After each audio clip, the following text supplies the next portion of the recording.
Welcome back, Dual-Sided. We're back. Another UFC, headline. Within the past couple, past couple days, a certain someone has been in the UFC news, and that's Diego Sanchez. With a professional record of 30-13, he leaves the UFC with. He was also the first Ultimate Fighter winner when they had the first season one. Joshua Fabia, Diego's coach, which, a lot of people already before this happened, they all, most people felt like he was a self-centered coach, fed off his fame and tried to, boost himself up with, even confronting Matt Serra at, in one of the videos of looking for a fight. He walks up to Matt Serra, and, I think he was eating with Dean Thomas, and he says just stuff about what's being said about him and Diego Sanchez in the media. But for this incident, it's he asked initially for Sanchez's medical records from the UFC, before his bout against Donald Cerrone, which was scheduled for this weekend, this Saturday, which alarmed and concerned the UFC's lawyer, Hunter Campbell. Allegedly, this was the phone call that was released by Campbell. Obviously, it's not proven that was him, but I don't understand, if it wasn't him, the UFC wouldn't have eventually dropped him, which did happen, but we'll get there soon. We'll get there in a little. But this is what Hunter, in the phone call, allegedly it was Hunter Campbell, the UFC lawyer, says, "I just got a text from someone in my medical department, and you called them for a formal request for all of Diego's pre-fight medical records. The direct quote I received was you stated that the quote long-term effects of Diego being an MMA fighter were your basis for requesting it. So I went through this with former UFC fighter Mark Hunt, and here's the reality. If you're concerned, or Sanchez is concerned, that he's having negative effects, then we're not going to fight him, and I'm going to pull this fight right now, and we're going to call it a day, and we'll release him, and he can do something else with his life, because I'm not putting anybody in the cage that doesn't feel 100% or thinks that they're suffering from any medical issues. Here's what I'm going to do. I'm going to send an email to you guys. I'm going to express my concerns. I need a confirmation in writing that he's physically able to complete. He's not suffered any ill effects of being an MMA fighter. He doesn't feel like he has any brain issues or cognitive issues. I've got to go through this, go through the whole battery that I do with everybody that sort of makes a claim, that at least they're telling me that you made in this situation. And if he's not comfortable doing that, then we have to pull the fight and we move on. It's very simple. I can't ever be in that situation from 10 years from now. I've got a guy that's drooling on himself in the hospital, and I've got another guy saying, yeah, we told the UFC before his last fight that he was having all these issues, and they put him in there anyway. And then this is where Fabia, which, obviously Diego Sanchez's coach, responded with, "We'll jump through whatever hoops you need. Diego is 100% fine, and he is here with me right now. He's fine. Everything's good." After obviously the call, he reportedly passed his pre-fight medical exams, and he was cleared to fight Cerrone on May 8th, which is Saturday. And Hunter Campbell then realized that Diego's response just wasn't clear, and it wasn't good enough. It was insufficient, and the UFC had to, they had no choice but to release him. And following his departure, Kevin Ioli tweeted, "I just had an hour-long conversation with Diego Sanchez and Joshua Fabia. I will have their side of the story on Diego's release from the UFC shortly. Diego did say he was paid his full salary, $155K to show, $35K win bonus, and $21K athlete outfitting bonus." So, he got paid all that, I'm pretty sure a little over $200,000. So Diego and his team, following this, he released a video that was from last year, UFC 263, and it was his meeting, where Joshua Fabia, the coach, once again he recorded the meeting, which obviously the commentators, which included John Anik, Megan Olivi, Paul Felder, and Fabia gets into a heated discussion over Sanchez's, the way he's portrayed in the media. And, obviously Megan Olivi accused Fabia, and Paul Felder did too. Obviously, John Anik was the calmest one there, but, they continue that he was making the pre-fight interview about himself, which kind of seems like, you don't even see, coaches do this as much as he's done, huh? Mm. Like, he just, it seems like he's wanting to, steal the spotlight from, his fighters, or his fighter in general, which is Diego Sanchez. Following his release, Dana White told Yahoo Sports, and I quote, "I have an incredible, amazing relationship with Diego, and I like him very much, and I hope he is okay. One of the sad things that happens, not just in fighting, but in sports, and I want you to quote me on this, are these creepy weirdos who come from God knows where and leech onto fighters or athletes.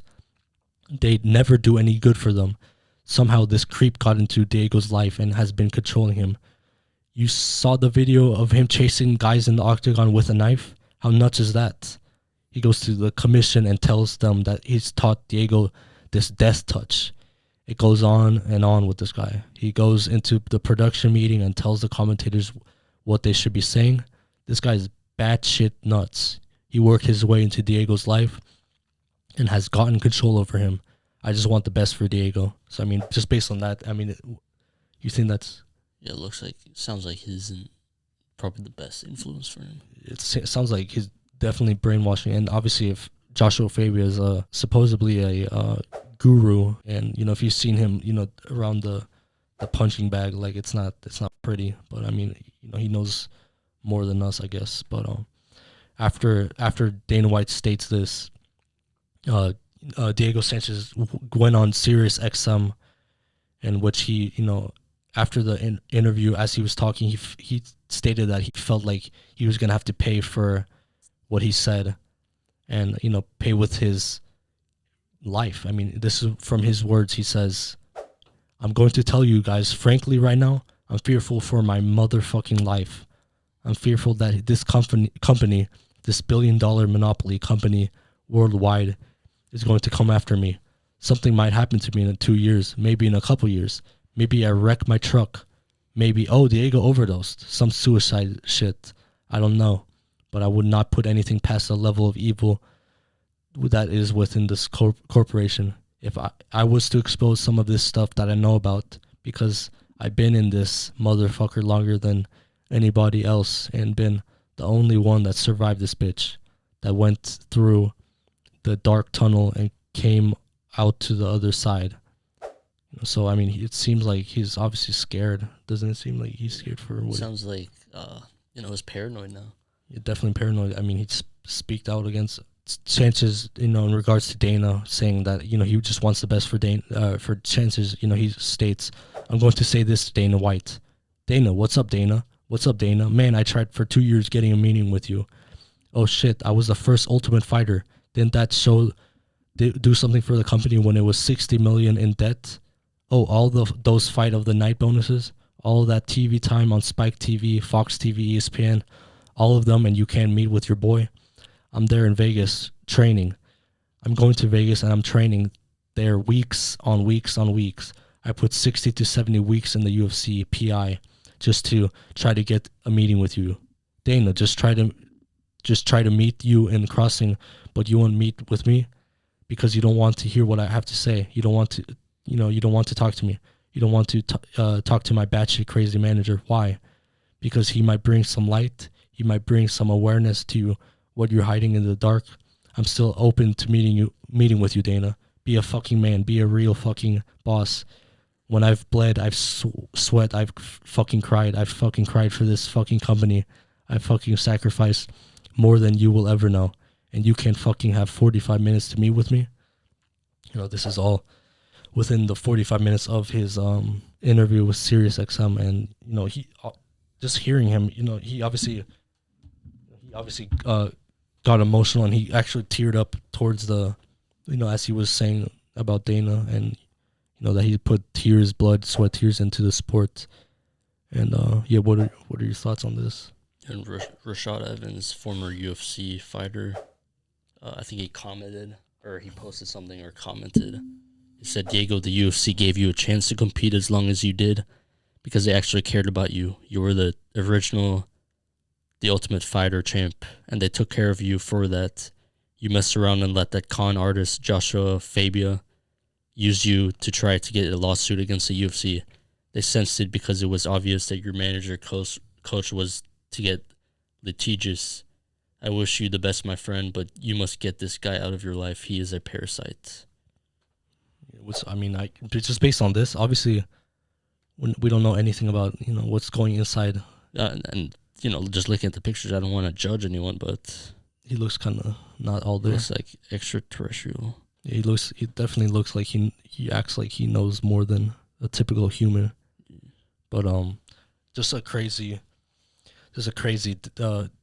thing just to see a UFC fighter, one of the some would say a pioneer for the sport. 200,000 just to get released. That's a lot. So I mean, that's probably what Rashad Evans was speaking about. That he got taken care of, because I don't think a fighter that's just beginning in the UFC gets paid like that.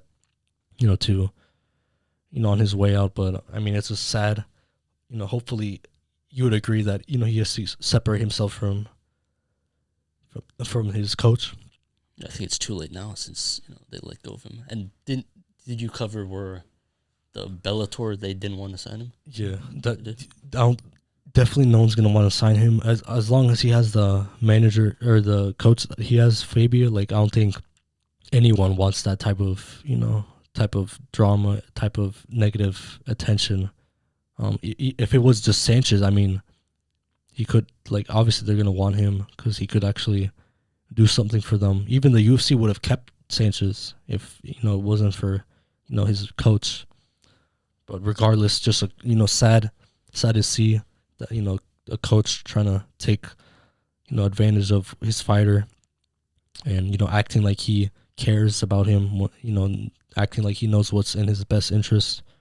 And this is all just based from the outside looking in. Obviously, we don't know what's going inside, what's going on in the inside of the UFC, like Diego, has stated. But I mean, he could just, he could be as crazy as him at this point.